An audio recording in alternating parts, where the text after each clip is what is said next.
Selamat datang di Virtual Spoiler. Jangan lupa like, komen, subscribe, dan follow. Chapter 575.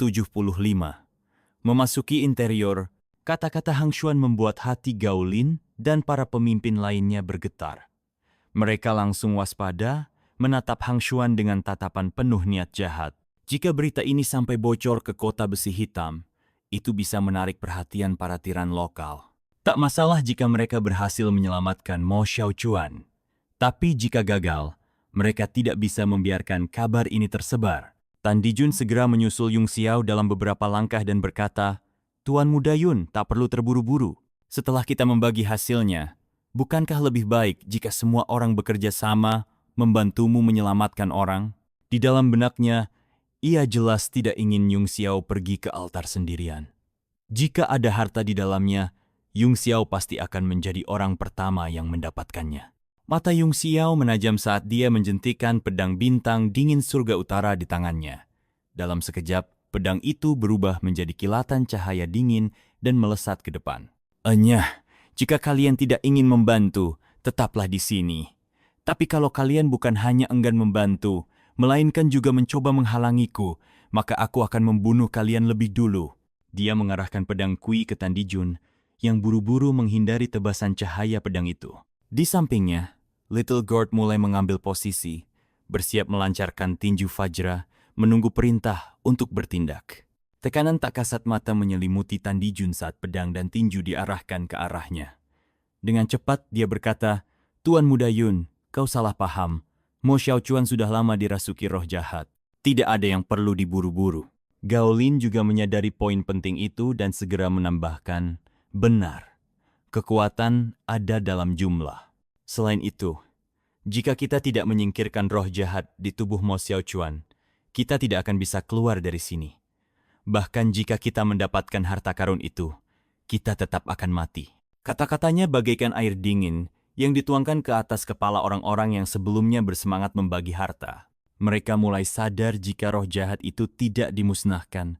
Mereka tetap tidak bisa keluar meski sudah mendapatkan harta. Jika mereka tidak membantu Yung Xiao dan dia menolak memimpin mereka keluar dari labirin, mereka semua akan terjebak di sini selamanya. Antusiasme membagi harta pun mereda. Kini, yang ada di benak mereka hanyalah bagaimana menyelamatkan diri dan melarikan diri dari tempat ini. Jadi kalian sudah tahu juga? Yung Xiao menatap mereka dengan dingin. "Dengar baik-baik, jika kalian tidak mau menyelamatkan siapapun, jangan harap mendapatkan sepotong pun biji. Bahkan, jangan berpikir bisa mengikuti tuan muda ini keluar dari sini. Keputusan ada di tangan kalian sendiri. Sekarang, minggir." Dia mengayunkan pedangnya, dan di saat yang sama, Little Gourd juga melontarkan pukulan. Cahaya pedang dan angin tinju bertabrakan, membuat Tan Dijun terpelanting ke samping. Wajah Tan Dijun menggelap. Sun Jiming melangkah maju dan bertanya, "Apa yang harus kita lakukan sekarang? Orang itu terlalu penting. Kita tidak boleh membiarkannya mati." Tan Dijun mengangguk. "Untuk saat ini, lupakan dulu soal pembagian harta. Fokus utama kita sekarang adalah mengusir roh jahat dan menyelamatkan Mo Xiaochuan." Dipimpin oleh beberapa pemimpin, kelompok itu mulai menghilangkan ketegangan dan segera mengejar Yung Xiao. Hang Xuan pun ikut di mereka, berjalan berdampingan dengan Mei Donger. Mata Mei Donger memancarkan sedikit rasa iri yang samar. Dalam hatinya, dia diam-diam mengeluh, "Seandainya aku bisa seperti Kak Hang Xuan, aku bisa mengikuti Kak Yung Xiao sesukaku." Namun, sebagai anggota sekte biduk, dia harus patuh pada perintah sekte. Sebagian besar waktu, dia tidak punya pilihan sendiri. Lebih baik membaginya setelah semuanya selesai. Dengus Julin. Mungkin saat itu jumlah orang akan lebih sedikit dan pembicaraan akan lebih singkat. Dia memimpin orang-orang kamar dagang, mengikuti dari belakang. Namun, selain soal pembagian keuntungan, ada hal lain yang lebih penting baginya, janji Yung Xiao untuk melupakan masa lalu. Janji itu cukup untuk menyelamatkan nyawanya. Meskipun banyak seniman bela diri keliling yang tersisa merasa enggan, mereka tidak punya pilihan lain. Mereka hanya bisa mengikuti di belakang dengan hati-hati. Kelompok ini adalah yang paling lemah dan paling tidak bisa diandalkan. Mengharapkan mereka untuk benar-benar berkontribusi jelas tidak realistis. Yung Xiao melirik sekilas orang-orang yang mengikutinya, lalu mendengus dingin. Jika saja dia memiliki keyakinan penuh untuk menekan Mo Xiaochuan, dia tidak akan membawa serta rombongan yang tidak berguna ini. Tanpa ragu, dia melesat lebih dulu menuju altar dan melihat ke bawah. Aura merah yang tersisa di sekitar altar terasa persis, sama dengan yang ada di tubuh Mo Xiaochuan. Tidak ada yang bisa mengetahui apa yang sebenarnya tersembunyi di baliknya. Namun, esensi kristal emas api selatan yang melonjak dari dalam altar membuat Yung Xiao bahkan ingin menarik napas dalam-dalam. Pada saat itu, semua pembuluh darah di tubuhnya terasa terbuka, seakan tubuhnya menyerap energi dari sumber kristal di sekelilingnya secara alami. Sejumlah besar energi elemen api mengalir melalui meridiannya menuju Dantian. Dia sangat terkejut hanya dengan berdiri di atas altar.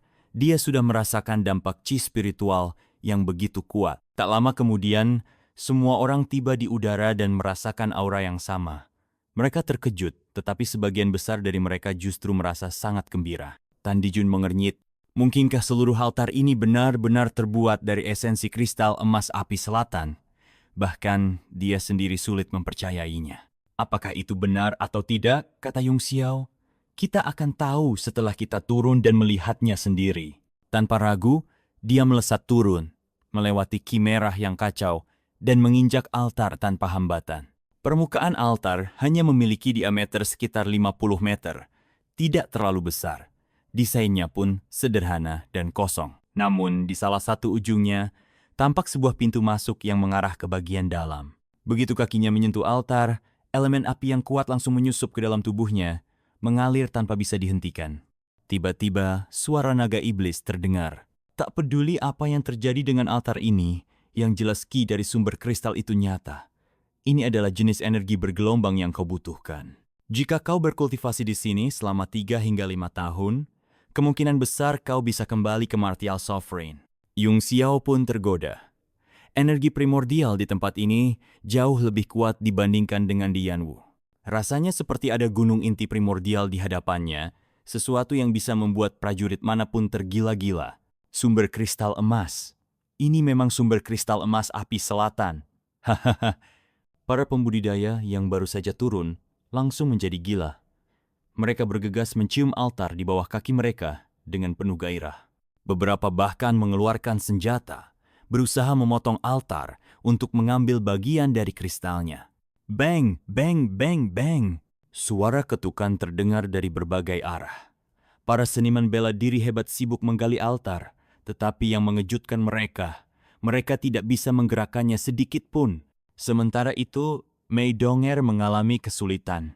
Dia adalah seorang kultivator dengan teknik elemen air, sehingga meskipun sumber kristal emas ini mengandung yuan qi dalam jumlah besar, keberadaannya malah membuatnya merasa tidak nyaman. Begitu energi elemen api memasuki tubuhnya, dia harus segera mengedarkan yuan qi dalam jumlah besar untuk menahannya dan menjaga keseimbangan tubuhnya. Hal ini sangat mengurangi kekuatannya. Di sisi lain, para pembudidaya elemen api seperti kehilangan akal menyerap energi dengan rakus. Berkultivasi di tempat ini selama sehari setara dengan berbulan-bulan, bahkan bertahun-tahun di dunia luar. Sementara itu, Tan Dijun dan beberapa pemimpin lainnya telah mengepung pintu masuk altar. Mereka menatapnya dengan penuh kewaspadaan. Dari luar, bagian dalamnya tampak gelap gulita, dan bahkan indera surgawi mereka tidak mampu menembusnya. Xiaochuan pasti ada di dalam, kata Yung Xiao. Tempat ini jelas sarang roh jahat. Jika dugaanku benar, roh jahat itu pasti lahir di sini. Itu benar, kata Tan Dijun sambil mengangguk. Hanya sumber kristal emas api selatan sebesar ini yang dapat membentuk roh. Dia menatap pintu masuk dengan kekhawatiran mendalam. Jika ini benar sarangnya, maka kau khawatir soal kekuatan tempurnya? Tanya Sun Jiming. Tan Dijun mengangguk. Benar, jika kita bertarung di sini, kekuatannya hampir tidak akan habis dan terus terisi ulang. Kecuali kita bisa menaklukkannya dalam satu serangan, kita akan berada dalam posisi yang sangat tidak menguntungkan. Ruang di sini terlalu sempit, kata Yung Xiao. Ada terlalu banyak orang.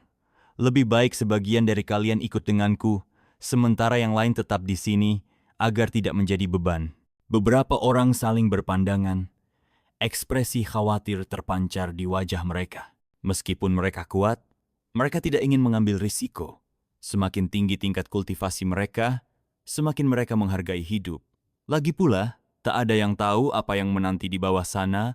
Yung Xiao bisa melihat keraguan yang masih meliputi orang banyak. Jadi dia berkata, "Aku tidak akan memaksa kalian. Pikirkan baik-baik, lalu beritahu aku keputusan kalian. Aku tidak ingin terjadi sesuatu di bawah sana yang tidak kuharapkan. Jika itu terjadi, jangan salahkan aku karena langsung menganggap kalian sebagai musuh." Setelah mengatakannya, dia duduk bersila di depan pintu masuk altar, lalu mulai menyerap Yuan Qi dari sekelilingnya. Tak ada yang mau menyia-nyiakan satu detik pun di tempat seperti ini. Ratusan prajurit segera duduk bersila, berkultivasi di ruang kecil itu. Selain pembudidaya elemen air, hampir semua orang merasakan manfaat luar biasa. Bahkan bagi mereka yang memiliki atribut air, meski harus berjuang keras menahan energi elemen api yang begitu liar memasuki tubuh mereka, tetap saja ini menjadi latihan berharga yang jarang didapatkan. Sementara itu, Yung Xiao mengerahkan seluruh kekuatannya, mengaktifkan satu keterampilan penciptaan Qi. Semua pori-porinya terbuka lebar, menyerap energi seperti pusaran tanpa dasar. Suara mendesis terdengar dari tubuhnya, sementara angin puyuh merah kecil tampak berputar di sekelilingnya. Fenomena aneh ini membuat para pemimpin kelompok terkejut. Mereka bisa merasakan betapa menakutkannya jumlah Qi primordial yang diserap Yung Xiao. Saling berpandangan, mereka berbicara melalui telepati. Ekspresi mereka penuh dengan perasaan yang rumit. Namun, tampaknya mereka telah mencapai kesepakatan diam-diam. Akhirnya, Tan Dijun menghentikan kultivasi Yung Xiao dan berkata, "Tuan Muda Yun, kami bersedia turun bersamamu." Yung Xiao perlahan membuka matanya, menarik kembali energi penyerapan yang menyelimutinya. Dalam sekejap, fenomena aneh di tubuhnya menghilang. Dia tersenyum samar dan berkata, "Kalau begitu, aku harus merepotkan kalian semua." Tanpa ragu, dia berdiri dan melompat ke dalam pintu masuk altar, diikuti oleh Little Gourd. Di belakangnya, Yinglin, Tan Dijun, Sun Ziming, dan Xiao Minghui segera menyusul. Sementara itu, yang lainnya tetap di altar, terus berkultivasi sambil menunggu kabar dari mereka. Di dalam altar, kegelapan menyelimuti segalanya. Karena indera surgawi mereka tak dapat menembus ruangan, satu-satunya pilihan adalah menggunakan cahaya. Masing-masing dari mereka memadatkan bola api di telapak tangan mereka, dan dalam sekejap, nyala api berkobar, menerangi bagian dalam altar. Namun, pemandangan yang tersaji di depan mereka justru sangat sederhana jauh dari bayangan rumit atau jebakan berbahaya yang mereka khawatirkan. Itu hanyalah sebuah ruangan luas yang menyerupai aula suci. Di tengahnya, berdiri sebuah patung besar, menjulang dengan megah.